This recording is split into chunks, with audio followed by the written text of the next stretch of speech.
प्रत्येक मोठ्या यशामागे एक शांत संघर्ष लपलेला असतो.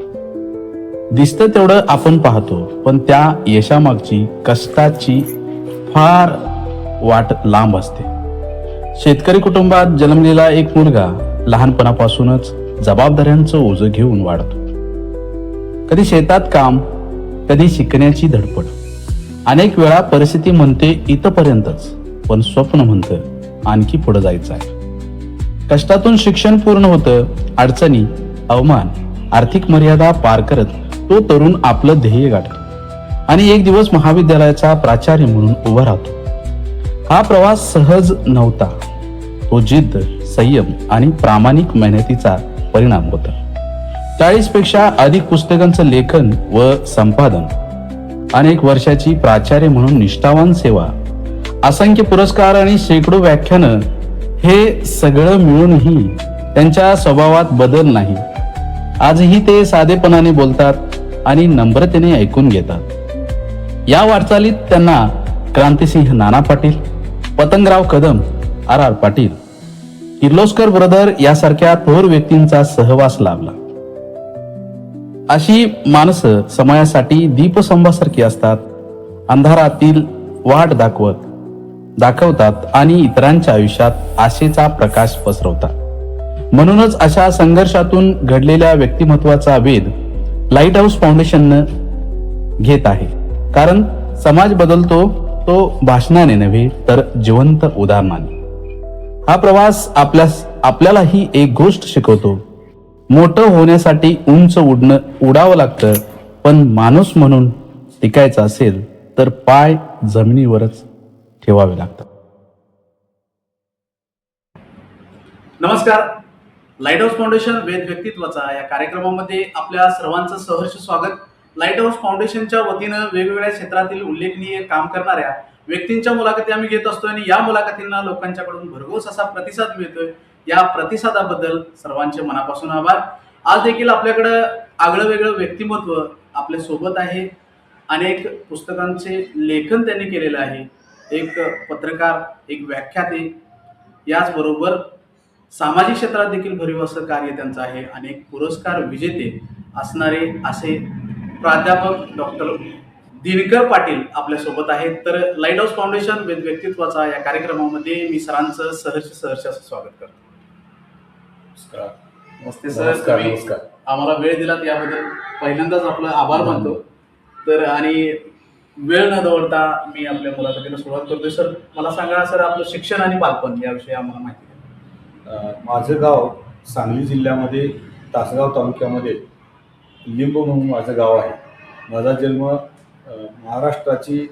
संयुक्त महाराष्ट्राची चळवळ चालू होती त्यावेळेला 8 जानेवारी 1957चा माझा जन्म आहे. आणि लिंब हे आमचं गाव असं आहे की रेवणगंगा ओढ्याच्या काठावरती आहे. माझे आई वडील, आजी आजोबा हे शेतकरी कुटुंबातील आहेत आणि शेतकरी संस्कृतीतूनच आम्ही पुढे आलेलो आहे. 1942च्या चळवळीमध्ये क्रांतिसिंह नाना पाटील आणि माजी मुख्यमंत्री वसंतदादा पाटील आणि फील्ड मार्शल जी.डी. पुल्लाळ आणि कर्मवीर तांबट काका यांचा प्रभाव आमच्या कुटुंबावरती होता. छत्रपती शिवाजी महाराजांचा, शाहू महाराजांचा, डॉक्टर आंबेडकरांचा प्रभावही आमच्या गावावरती होता. त्यामुळे शेतकरी कुटुंबातूनच आम्ही पुढे आलेलो आहे. आणि क्रांतिसिंह नाना पाटील यांचे अनुयायी माझे आजोबा शामराव बाबाजी पाटील, त्यानंतर नानूबाई शामराव पाटील हे आजी, आणि माझे वडील उत्तम शेतकरी विष्णू शामराव पाटील आणि आमच्या मातोश्री शांतादेवी विष्णू पाटील. आम्ही 7 भावंडे. 7 भावंडामध्ये माझा 4था नंबर आणि मोठी भाऊ 2, बहीण आमची 1, त्यानंतर माझा 4था नंबर, माझ्या पाठचे 3 भाऊ.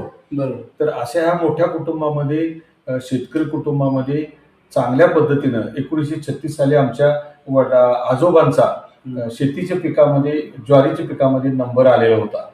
तर उत्तम शेतकरी म्हणून आणि 42च्या चळवळीला आणि वसंतदादांचे कार्यकर्ते म्हणून आमचे आजोबा प्रसिद्ध अशा पद्धतीचे होते. माझं शिक्षण 1ली ते 7वी सांगली जिल्हा परिषदेच्या मराठी मुलांच्या शाळेमध्येच आमची झाली. एक शिक्षकी शाळा आमची सारवून काढायचं आठवड्यातून एकदा आणि शाळेत दिवा घेऊन अभ्यासाला रात्रीचा अभ्यास करायला जायचं. आमचे नैनित गुरुजी आणि जाधव गुरुजी आम्हाला शिकवायला होते. त्यांचा फार मोठा प्रभाव होता. आणि भुई गुरुजी म्हणून आमचे फार कडक होते, अभ्यास करून घ्यायचे. बरोबर. तर आमचं हे गाव विटा तासगाव रोडवरती छोटंसं गाव आहे.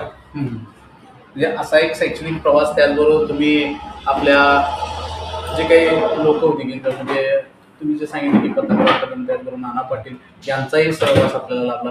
तर अशा वैचारिक माणसांचा वारसा आपल्याला लाभलेला आहे. अशा वारशातून आपण फार खडतर प्रवासातून शिक्षण घेतलेलं आहे. तर मला सांगा की अजून आपण 40पेक्षा जास्त पुस्तकांचं लेखन केलं, त्याचबरोबर अनेक पुस्तकं संपादन केली, अनेक महापुरुषांच्या त्यांच्या व्यक्तिरेखा तुम्ही पुस्तकातून मांडल्या. तर ह्या लेखन प्रवासाचं किंवा लेखन क्षेत्राकडे आपण कसे वळलात आणि कुणाचा प्रभाव पडला लेखन क्षेत्रावर? 1970-71 मध्ये आमच्या कुटुंबाची ओढाताण झाली. माझी एकच बहीण माझ्यापेक्षा मोठी, तिचं लग्न आमच्या आजी आजोबांनी आई वडिलांनी करून दिलं. माझे 2 मोठे भाऊ आणि लहान 3 भाऊ. त्यानंतर मग आमची आर्थिक ओढाताण कुटुंबाची होत असताना कुंडल, सातारा प्रति सरकारची राजधानी कुंडल या ठिकाणी क्रांतिसिंह नाना पाटील विद्यार्थी वसतिगृहामध्ये मला आमच्या आई वडिलांनी, आमच्या मोठ्या बंधूंनी विठ्ठल विष्णू पाटील आणि वसंत विष्णू पाटील ह्या 2 बंधूंनी आणि आमच्या आई वडिलांनी आम्हाला बोर्डिंगमध्ये, कुंडलच्या बोर्डिंगमध्ये घातलं. तत्पूर्वी ह्या सगळ्या आमचे आजोबा स्वातंत्र्य सैनिकांच्या बद्दल आणि देशाबद्दलची माहिती मला त्यांच्याकडून मिळत होती. आणि कुंडलच्या बोर्डिंगमध्ये घातल्यानंतर सातारा प्रति सरकारचे फील्ड मार्शल जी.डी. बापू लाड आणि कर्मवीर स्वातंत्र्यवीर तांबट काका, त्यांचं पूर्ण नाव लक्ष्मणरावजी ठोंबरे, ते त्या वसतिगृहाचे कार्याध्यक्ष होते. आणि गोपाळराव रोटीथोर हे सुपरटेंडेंट होते.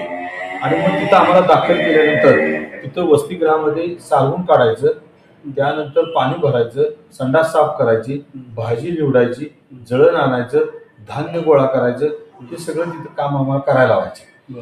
आणि मग त्यामध्ये 125 ते 150 मुलं तिथं होती. मग आमचे रोटीथोर सर एक दिवशी काय म्हणाले की बाबा तुम्ही 4 मुलं, तांबट काकांनी सांगितले की आता धान्य गोळा करायला जायचं आहे आणि 4 मुलांना बोलवा तुम्ही. मग 4 मुलं बोलवली, त्यापैकी मी एक होतो. मग माझं नाव मी सांगितलं, दिनकर विष्णू पाटील, मी 8वी मध्ये आहे आणि माझं गाव लिंब, तालुका तासगाव. तर म्हटले उद्यापासून माझ्याबरोबर तू जरासं धान्य गोळा करायला चल म्हटली. मसुजीवाडी, दुदंडी, कुंडल तिथं फिरायला जायचं आहे म्हटले. आणि मग तेव्हापासून आमची त्यांची ओळख झाली. आणि मग वसतिगृहामध्ये मग ते काय करायला लागले मला की आम्ही चालत असं दुदंडी मार्गे मसुजीवाडीला गेलो आणि नदीच्या पलीकडं जाताना त्यांच्या पायातला त्यांनी बूट काढला. आणि बूट काढल्यानंतर मी ती बूट हातात घेतला. अरे अरे म्हणले तू बूट उचलायचे नाहीस म्हणले. म्हणून मला त्यांनी ₹1 बक्षीस त्यांनी मला दिला तिथं. आणि आम्ही सगळ्यांचे बूट उचललेत, म्हणजे तांबट काकांचे बूट उचलले, चपला नाना पाटलांचे उचललेले आहेत, वसंतदादांचे उचलले, जी.डी. बापू लाड यांच्या उचललेले आहेत, अनेक लोकांच्या उचललेल्या आहेत.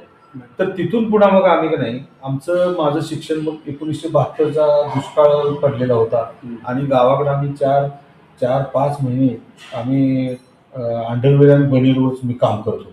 आणि मग आमची भाऊ हे सगळी अशी परिस्थिती असताना मग वसतिगृहामध्ये राहण्याची संधी मिळाली. सर्व धर्म समभाव, जातीभेद नष्ट झालेलाच होता मनापासून. आणि मग हे काम करताना लेखनाकडे वळले की तिथून पुन्हा बोर्डिंगचं जे काय लेटर पॅड असेल, त्यांच्या पावत्या असतील, त्या तिथं किर्लोस्कवाडीला, रामानगर किर्लोस्कवाडी जवळच आहे, 2 किलोमीटर अंतरावरती, 2-3 किलोमीटर अंतरावर तिथं वाल्मिकी प्रेस तिथं होती. तर तिथं आम्ही ते सगळं छपायचं द्यायचो. आणि त्यानंतर तिथं साप्ताहिक आपले जे तिथं सुरू झालेलं होतं. मग पहिलाच लेख रोटीथोर सरांनी आमच्या तांबट काकांच्यावरचा दिलेला होता. मग आम्ही त्या वसतिगृहातल्या आणि शाळेतल्या बातम्या त्यांना मी देत होतो. कुणाची मुलाखत घेऊन द्यायची, बातमी द्यायची. मग तिथं खरं तर सुरुवात झाली लेखनाची आमची.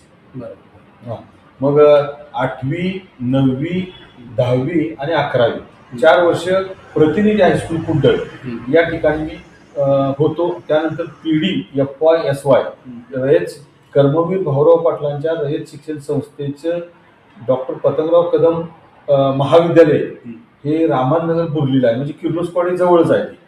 तिथं होतं. तिथं माझं 3 वर्ष कॉलेजचं शिक्षण माझं झालं. आणि दरम्यानच्या काळात तांबट काकांच्या बरोबर आम्ही पुणे, त्यानंतर सातारा, त्यानंतर सांगली, कराड, बेंगलोर, त्यानंतर मुंबई, नाशिक या ठिकाणी मी देणग्या गोळा करायसाठी जात होतो, वसतिगृहाच्या देणग्या गोळा करायसाठी. आणि वसतिगृहामध्ये सुद्धा कसं आहे, ही लेखनाची सुरुवात तिथं झालेली आहे. मग मी वसतिगृहात असल्यामुळं उपासना मासिक आमच्या कॉलेजचं जे निघायचं त्या उपासना मासिकामध्ये सुद्धा माझे लेख प्रसिद्ध व्हायचे. आणि तिथं खऱ्या अर्थानं सुरुवात झाली लेखकाची, असं मला वाटतं.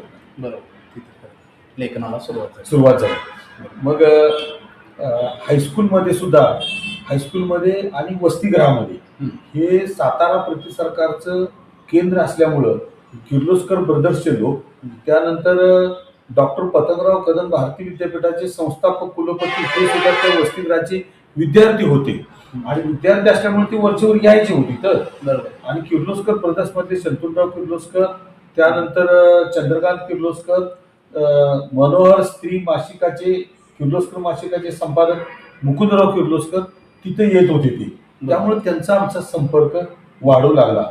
आणि तांबट काकांच्याकडे सुद्धा सगळे जे क्रांतिकारक आहेत त्या काळातले, मग GD बकुल लाड यांची 61 असेल, किंवा स्वातंत्र्य सैनिकांचा मेळावा असेल, किंवा वसतिगृहाची वार्षिक मिटिंग असेल. 3 ऑगस्ट हा क्रांतिसिंह नाना पाटील यांचा वाढदिवस होता. आणि त्या निमित्तानं आम्ही मग सगळी वसतिगृहातली लोक स्वच्छता वगैरे करायची, मुलं एकत्र काम करायचे. आणि मग सगळ्या ह्या सातारा प्रति सरकारमधल्या क्रांतिकारकांचा सहवास आम्हाला मिळाला. मग आम्हाला तिथं आम्ही कसं चहा आणायचं, त्यांना पाणी द्यायचं, त्यानंतर आंघोळीला पाणी काढून द्यायचं, तिथली स्वच्छता करायची, निरोप द्यायचे, त्यानंतर नोटीस फाईलवरती सह्या आणायच्या.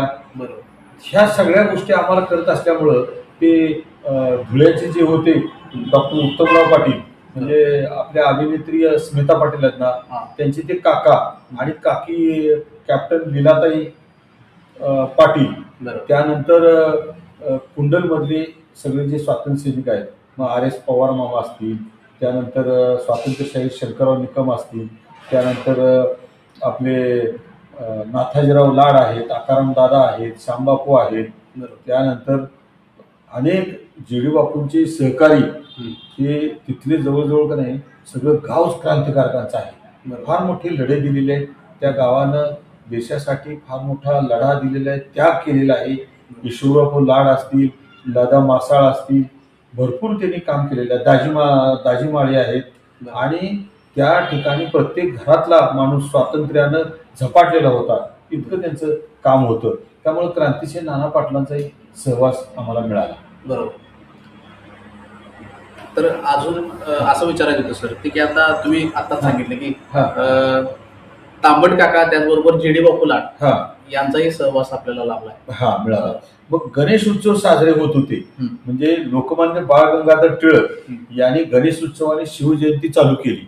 मग या परिस्थितीमध्ये वसतिगृहामध्ये सुद्धा दैनंदिन जीवनामध्ये सायंकाळी प्रार्थना असायची, सकाळी प्रार्थना असायची, आणि जेवणामध्ये सुद्धा हे म्हणायचं श्लोक म्हणायचे, त्या म्हटल्याशिवाय जेवायचं नाही. त्यानंतर पहाटे 5ला उठून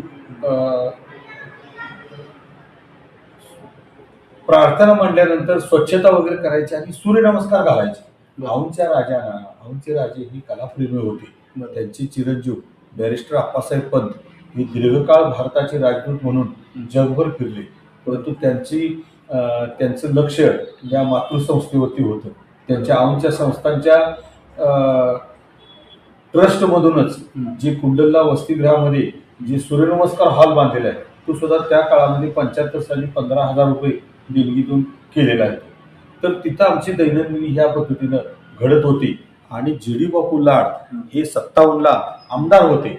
महाराष्ट्र विधानसभेचे बहुमतानं शेतकरी कामगार पक्षाचे ते आमदार होते. ते पहिल्यांदा स्वातंत्र्यपूर्व काळामध्ये काँग्रेसमध्ये होते, नंतर शेतकरी कामगार पक्षामध्ये होते. नंतर ते आमदार झाले 57 ते 62 आणि 62ला विधान परिषदेवरती 6 वर्ष आमदार होते. त्यांचा प्रभाव म्हणजे ते व्याख्यान द्यायचे ना वसतिगृहामध्ये. वसतिगृहाचा वाढदिवस 3 ऑगस्टला असायचा. त्यानंतर गणेश उत्सव असायचं, शिवजयंती असायची आणि मोठमोठे जे लोक आहेत, मोठमोठे जे नेते आहेत, किर्लोस्कर ब्रदर्स असतील, त्यानंतर भारतीय विद्यापीठाचे पतंगराव कदम असतील, त्यानंतर माजी विद्यार्थी आहेत सर्व, ते विद्यार्थी तिथं वेळोवेळी भेटी द्यायचे आणि त्यांच्यामुळं आमच्यावरती प्रभाव एवढा मोठा झाला किंवा आपणही काहीतरी आपण तसं करायला पाहिजे आणि सातत्यानं जागृती राहायला पाहिजे. मग दैनंदिनी कशी लिहायची, दररोज आपली अभ्यास कसा करायचा, याचे सगळ्यांना मार्गदर्शन आणि तांबट काकांचं लक्ष हे सर्वांच्याकडे होतं आणि जी बापू लाड यांचं होतं, रोटीदोर सर सुपरटेंडेंट होते आणि मग त्याच्यामध्ये गोविंदांना पवार असतील, आनंदा आकारामदादा पवार असतील, ह्या सगळ्या मंडळींनी त्यांचा वेळ आणि कष्ट हे वसतिगृहासाठी दिले. त्यामुळे वसतिगृहात आमच्या खऱ्या अर्थानं ओळख झाली, म्हणजे खऱ्या समाजामध्ये काय करायला पाहिजे आणि काय नको, तर खऱ्या अर्थानं ओळख झाली. मग त्या दरम्यान आपल्याला असं दिसेल की सातत्यानं एक दृष्टी बदलली, एक व्यापक दृष्टिकोन वसतिगृहामध्ये आम्हाला आलेला आहे. बरोबर. आताच तुम्ही सांगितलं सर की डॉक्टर पतंगराव कदम यांचाही सहवास आपल्याला लाभलाय, तर त्यांच्याविषयीचा म्हणजे एखादा प्रसंग तुमचा असेल तर आता त्यांच्याबद्दल तुम्हाला सांगायचं म्हणजे त्यांचं एक सोन हिरा मी नावाचं पुस्तक त्यांच्या विचारांचं, त्यांच्या व्याख्यानांचं प्रकाशित केलेलं आहे. बरोबर. तर 1972 साली तांबट काकांच्या बरोबर देणगी गोळा करायसाठी पुण्याला मी गेलो आणि माझा लेंगा होता. मला हायस्कूलला गेल्यानंतर आमच्या आई वडिलांनी मला लेंगा घेतला होता, आमच्या आजोबांनी, आणि शर्ट होता माझा. मग तो काय केलं, ती कपडे माझी एकच होती हो, मग ती कपडे रेल्वेतनं पुण्याला जाताना अशी ती मळली आणि दुसऱ्या दिवशी मग तांबट काका म्हणले अरे तुझी कपडे मळलेले आहेत, म्हणजे तुला कपडे घेऊया. मग विजारीसाठी लेंग्यासाठी कापड घेतलं, शर्टासाठी कापड घेतलं, पण आमची ओळख पुण्यात कोण ओळख करून देणार, आम्हाला कोण ओळखणार. मग आम्ही 1-2 ठिकाणी ओळखलं, पण विचारलं, पण काही दाद देणं झाले. मग तांबट काका म्हटले पतंगराव कदम यांच्याकडे जाऊया आणि त्यांना सांगूया. मग तिथं अलका टॉकीज जवळ सदाशिव पेठेमध्ये त्यांची खाली भारतीय सहकारी बँक आणि वरती भारती बाजार होता. तिथं पांढरी पॅन्ट आणि हाफ शर्ट असा सोनेरी कलरचा होता आणि पतंगराव कदम आले आणि बसले. मग तांबट काकांना त्यांनी नमस्कार केला आणि मी बी त्यांना मग नमस्कार केला दोघांना बी आणि म्हणाले तुझं नाव काय, तर मी म्हटलं दिनकर विष्णू पाटील, गाव कुठलं लिंबू, तालुका तासगाव, चांगलं शिकायचं म्हणले. मग तांबट काका म्हणाले की त्याला कपडे घेतले पण शिवून कोण देणार म्हणले. ही 11-11:15ची गोष्ट. मग बादशाह नावाचा त्यांचा शिपाई होता पतंगराव कदम साहेबांचा, त्या बादशाला बोलावा इकडे म्हणले, दिनकर त्याच्याबरोबर जा, खाली टिळक रोडला एक टेलर आहे त्याला सांग म्हणले हा मुलगा संध्याकाळी नवीन ड्रेसमध्ये दिसाय पाहिजे म्हणले. आणि मग मला तिथे घेऊन गेले आणि त्यानं माप घेतलं आणि 5 वाजता बरोबर या म्हणला, तुम्हाला मी सगळं शिवलेलं दिसेल. आणि मग बादशाला सांगितलं आणि त्यांनी मग मला ड्रेस 5 वाजता मला दिला घालून, मी कपडे घालूनच त्यांच्या समोर आलो. तर त्यांची कामाची पद्धत अशी, त्यांचाही प्रभाव मोठा आहे. बरोबर. असा प्रकार होता. खूपच छान सर. तर आता मला सांगा सर, तुम्ही एक किर्लोस्कर ब्रदर्स यांचाही सहवास आपल्याला लाभलेला, तर त्याविषयीचा एखादा प्रसंग किंवा त्यांचा काय कसा अनुभव होता त्याविषयी? त्यांचा अनुभव म्हणजे काय असायचं, वसतिगृहाच्या ज्या पावत्या आहेत, देणग्या आहेत, देणग्या घेण्यासाठी आम्ही किर्लोस्कर उद्योग समूहाकडे जात होतो. आणि तांबट काकांच्या बरोबर जाताना तांबट काकांचा शोभेचा दारूचा व्यवसाय हा वडिलोपार्जित होता. त्यांच्या मातोश्री होत्या आणि त्यांचा व्यवसाय चालू होता. तांबट काका हे थोर समाजसुधारक आहेत. कर्मवीर भाऊराव पाटील यांच्या पायावर पाय ठेवून ते वाटचाल करत होते. महान क्रांतिकारक होते. क्रांतिसिंह नाना पाटलांचे ते विश्वासू सहकारी होते आणि 600 खेड्यामध्ये त्यांचा परिचय होता. आणि ते जसं छत्रपती शिवाजी महाराजांच्या काळात बहिर्जी नायकांनी हेर विभागाचं काम केलं, तसे ते हेर विभागामध्ये तांबट काका काम करत होते. बरोबर. आणि मग ते सुद्धा किर्लोस्कर ग्रुपला ते आतषबाजीचे सगळे जे भुईनळे आहेत हे चंद्रदूती, त्यानंतर झाडं पाठवायची, ती वरती असा फार मोठा त्याचा प्रकाश पडतोय, बरोबर. ते सगळ्या बेंगलोरला पाठवायची, पुण्याला पाठवायची, किर्लोस्करला पाठवायची. आणि त्यामुळे मग किर्लोस्कर ग्रुपचा, मग त्यामध्ये उद्योग महर्षी शंतनुराव किर्लोस्कर, उद्योगपती चंद्रकांत किर्लोस्कर, श्रीकांत किर्लोस्कर, बेंगलोरचे उद्योगपती रवींद्र किर्लोस्कर, त्यानंतर औंध संस्थांचे राजे श्रीमंत बाळासाहेब पंत प्रतिनिधी आणि त्यांचे चिरंजीव भारताचे माजी राजदूत बॅरिस्टर आप्पासाहेब पंत, त्यांच्याकडे आम्ही जात होतो. मग किर्लोस्कर उद्योग समूहाचा तेव्हापासून म्हणजे शंतनुराव किर्लोस्कर, चंद्रकांत किर्लोस्कर आणि आता उद्योगपती संजय किर्लोस्कर, म्हणजे 3 पिढ्याचा त्यांचा माझा ऋणानुबंध आहे.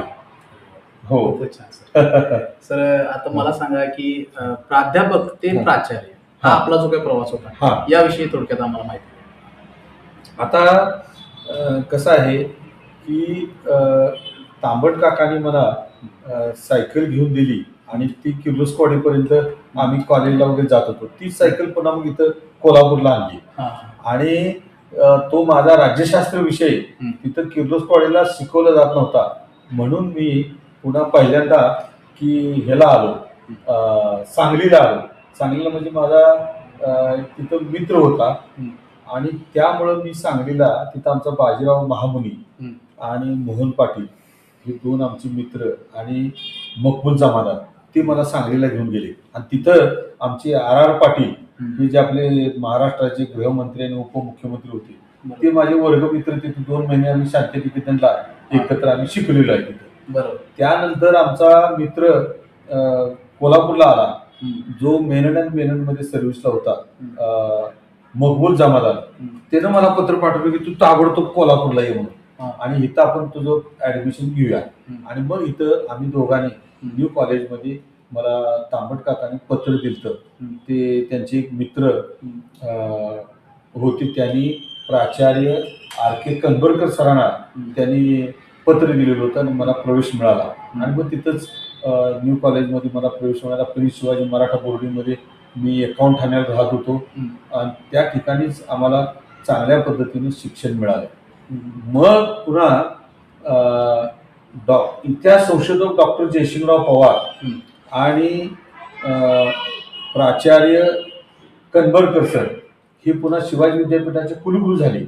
मग जयसिंगराव पवारांनी सुद्धा आम्हाला MA ला 1 वर्ष, माझे मित्र आता जे प्राचार्य डॉक्टर JK पवार आहेत त्यांना आणि मला 1 वर्ष फ्रीशिप प्रिन्स शिवाजीची देण्यासाठी आम्हाला त्यांनी शिफारस केली आणि आम्हाला फ्रीशिप मिळाली.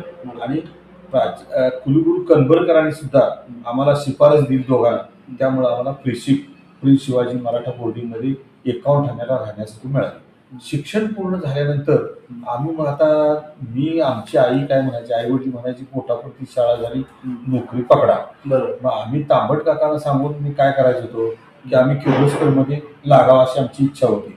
परंतु काही आमचे शामराव सावंत, काही PB जाधव सर, राम मास्तर सर यांनी आम्हाला काय सांगितलं की तुम्ही शिक्षण क्षेत्रामध्येच काम करा, इकडं ह्याच्यामध्ये इंडस्ट्रीमध्ये येऊ नका.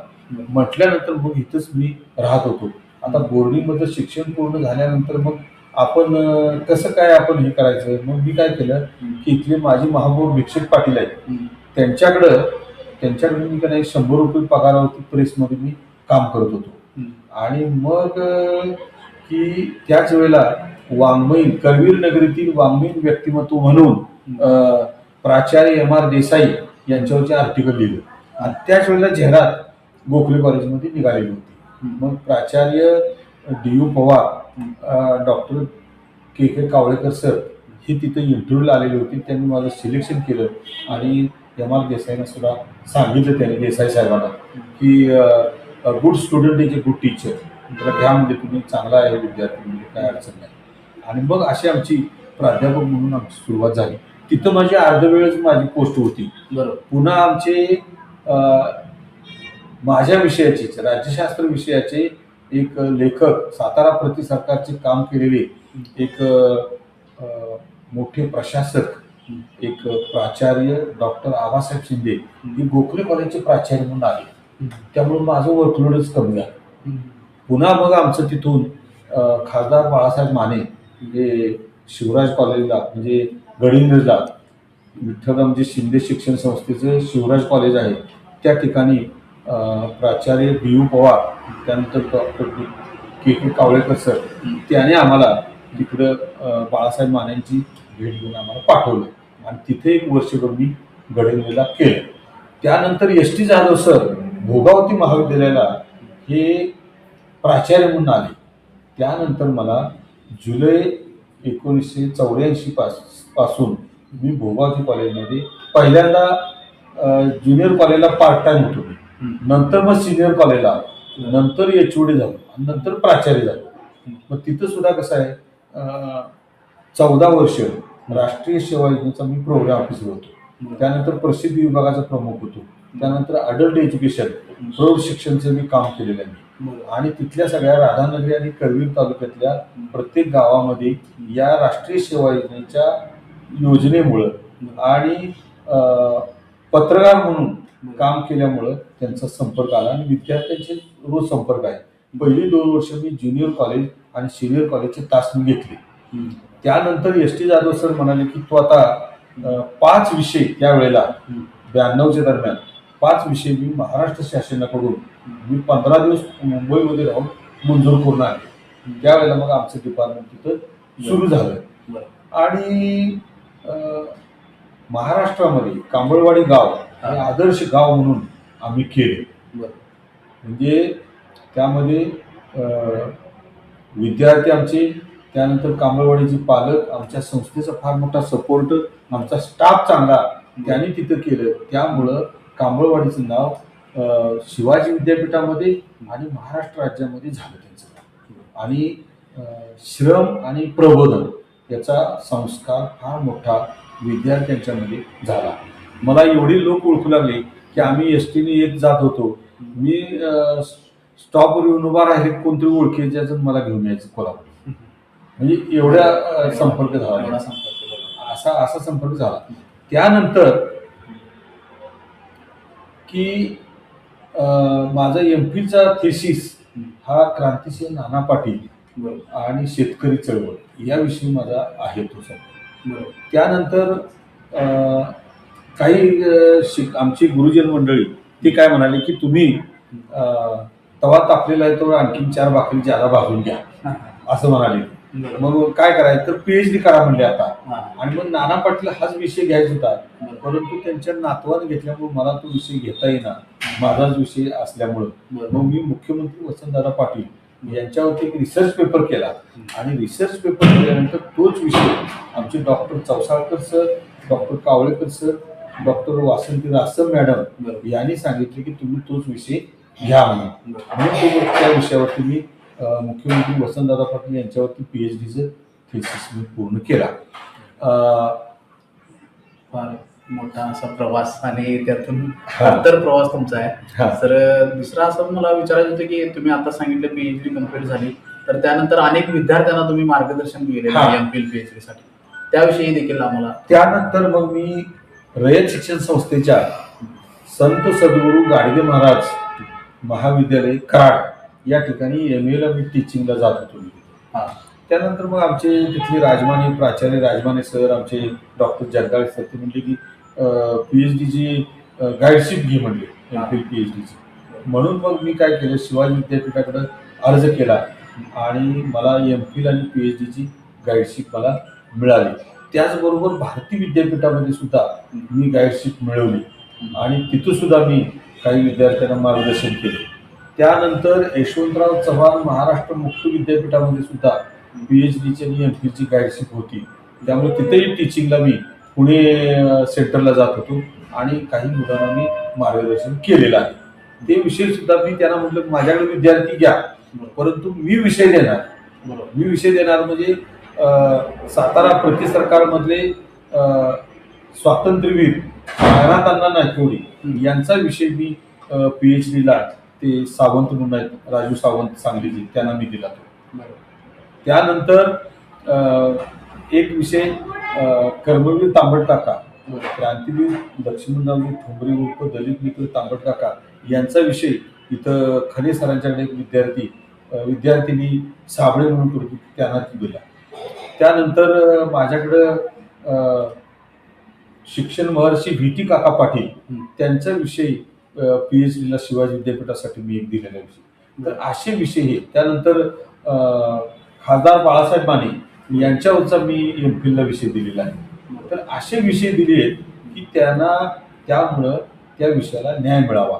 महाराष्ट्राचे थोर विचारवंत आणि महाराष्ट्रातले एक धाडसी कॅबिनेट मंत्री यशवंतराव मोहिते त्यांच्यावर सुद्धा मी PhD ला विषय गायकवाड नावाचा विद्यार्थी भारतीय विद्यापीठाचा त्याला दिलेला. तर असे विषय आहेत त्यांच्यावरती हे MPhil आणि PhD काही विद्यार्थ्यांनी केलेले आहे. अजून सुद्धा काही 2 विद्यार्थी आहेत ते आता पूर्ण करतायत. RR पाटील यांच्यावरचा एक प्रमोद जगन्नाथ पाटील हा एक विद्यार्थी आता PhD करतोय. आणि राधानगरी आणि करवीर तालुक्यातील काँग्रेस पक्षाचं कार्य याच्यावरती तो सुशांत पाटील म्हणून तो काम करतोय. तर अशा विद्यार्थी असे विषय दिलेले आहेत की ज्या विषयावरती आतापर्यंत तुम्ही काम केलेलं नाही ते विषय दिलेले आहेत. अरे वा, खूपच छान सर. हो, खूप चांगल्या प्रकारचे विषय हे दिले की ज्यामधून ज्या संशोधनामधून समाजाला काहीतरी ज्ञान मिळेल अशा प्रकारचं संशोधन तुम्ही मुलांच्याकडून करून घेताय. खूपच छान. तर आता सर तुम्ही सेवानिवृत्त झालाय, तर सेवानिवृत्तीनंतर आपलं काय नियोजन आहे किंवा पुढं काय ठरवलेलं आहे? प्राचार्य म्हणून आता मी जवळजवळ 12 वर्ष मी काम केले. 12 वर्ष म्हणजे 2009 पासून 2021 पर्यंत. ह्या काळामध्ये आमच्या भोगावती शिक्षण प्रसारक मंडळाच्या भोगावती महाविद्यालयाला 2 NAAC मी फेस केलेले आहेत. आणि आमच्या सहकार्याने इतकं चांगलं काम केले. आमचे जे चेअरमन होते डी चौले साहेब, त्यानंतर आमचे जयसिंगराव हुजरे साहेब, त्यानंतर आमचे नामदेव काका पाटील, त्यानंतर सर्जेराव पाटील हळदीकर यांनी चांगलं सहकार्य केल्यामुळं ही 2 NAAC सक्सेस झाली. आणि दुसऱ्या वेळेला तरी आमच्या स्टाफनं, विद्यार्थ्यांनी आणि पालकांनी हे सहकार्य केल्यामुळं A ग्रेड मिळाली.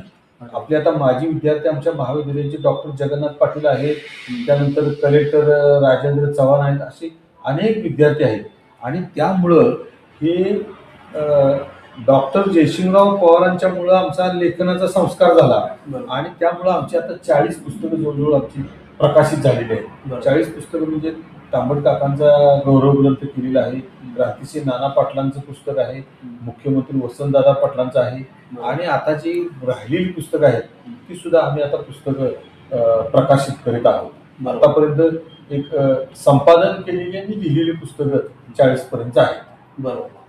म्हणजे अजूनही पुस्तकं लेखनाचा तुमचा मानस आहे? हो. आता भोगावतीचे सहकार महर्षी दादासाहेब पाटील कौलवकर, त्यानंतर माजी आमदार गोविंदराव कलिगदे साहेब, त्यानंतर आमदार PL पाटील सडोलीकर, त्यानंतर आमच्या भोगावती महाविद्यालयाचे पहिले प्राचार्य आणि इंग्रजीचे ख्यातनाम सुप्रसिद्ध प्राध्यापक आणि उत्तम प्रशासक आणि इंटरनॅशनल फिगर असलेले KD पेडणेकर म्हणून आहेत.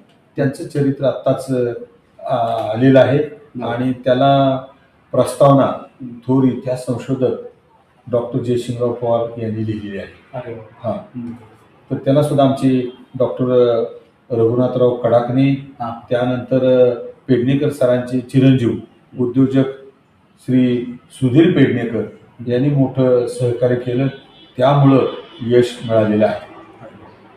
खूपच छान सर. तुमच्या पुढील वाटचालीसाठी, तुमच्या लेखन क्षेत्रासाठी देखील आमच्या खूप खूप शुभेच्छा. सर, शेवट आता मला सांगा की आजच्या विद्यार्थ्यांना आपण काय मार्गदर्शन करा? आजच्या विद्यार्थ्यांनी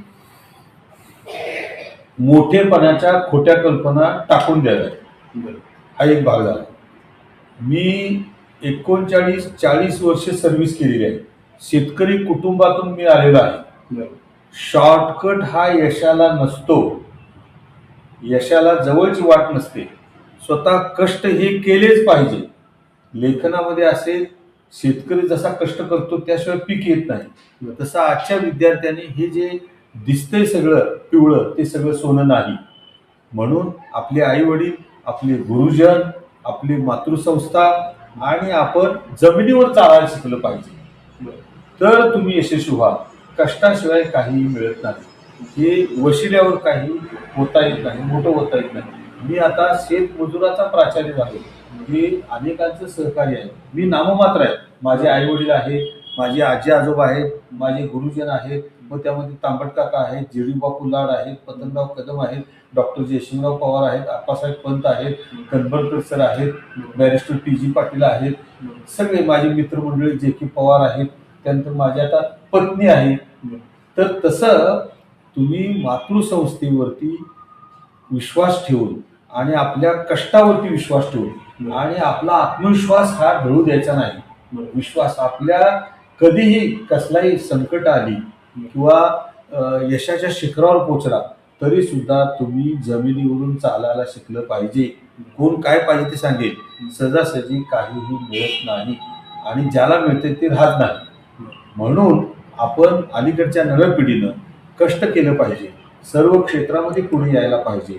मला असं वाटतं की शेतकरी कुटुंबातील विशेषतः ग्रामीण भागातील विद्यार्थ्यांनी पत्रकार व्हावं, चित्रकार व्हावं, वक्ते व्हावे, लेखक व्हावं, कादंबरीकार व्हावं, चरित्रकार व्हावं, कथाकार व्हावं आणि शिक्षक व्हावं, संशोधक व्हावं.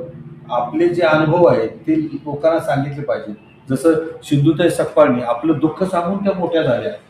दुःख सांगून जर ते कुठे संपले असतं तर तसंच राहिलं असतं ना. ते त्यांनी सांगितल्यामुळे त्यांच्यावर चित्रपट निघाले, त्यांनी आत्मचरित्र प्रकाशित केलं आणि आपल्या आई वडिलांचा गौरव करावा, आपल्या गावाचा गौरव करावा, आपल्या मातृसंस्थेचा गौरव करावा, आपल्या गुरुजनांचा गौरव करावा, आपल्या कुटुंबाचा गौरव करावा. अशा पद्धतीनं नव्या पिढीनं केलं तर आपलं राष्ट्र मोठं होईल, राष्ट्राची प्रगती होईल आणि आपल्याला पस्तावायची पाळी म्हणजे बाबा आपण काय चुकीचं केलंय असं काही वाटणार नाही. योग्य त्या दिशेनं गेला, तुमचे विचार पक्के असतील, मार्ग पक्का असला, काही असू द्या, मग चालत असेल, सायकल नसेल, एसटी नसेल किंवा विमाना असेल, तुम्ही तिथं पोहोचणारच तुम्ही. अशा पद्धतीचं एक माझी अपेक्षा आहे. नव्या पिढीनं कष्ट घेऊन विविध क्षेत्रामध्ये आपलं यश संपादन करावं. खूपच छान सर. हा. आपण खूप चांगल्या प्रकारे ही मुलाखत दिली नमस्कार. आणि विद्यार्थ्यांना खूप चांगलं मार्गदर्शन केलं. अशा थोर मोठ्या व्यक्तींचा सहवास आपल्याला लाभला आहे की ज्या व्यक्ती फक्त आम्ही वाचनात ऐकल्या होत्या, पाहिल्या होत्या, त्या प्रत्यक्षात तुम्हाला त्या व्यक्तिमत्व लाभलेलं आहे. ते फार मोठं भाग्य आहे तुमचं आणि तसंच आमचंही भाग्य आहे की तुमच्यासारखं इतकं मोठं व्यक्तिमत्व जे आमच्या चॅनलवर आलं. तर याबद्दल तुमचंही मनापासून आभार मानतो आणि थांबतो. धन्यवाद. धन्यवाद. थँक्यू. धन्यवाद.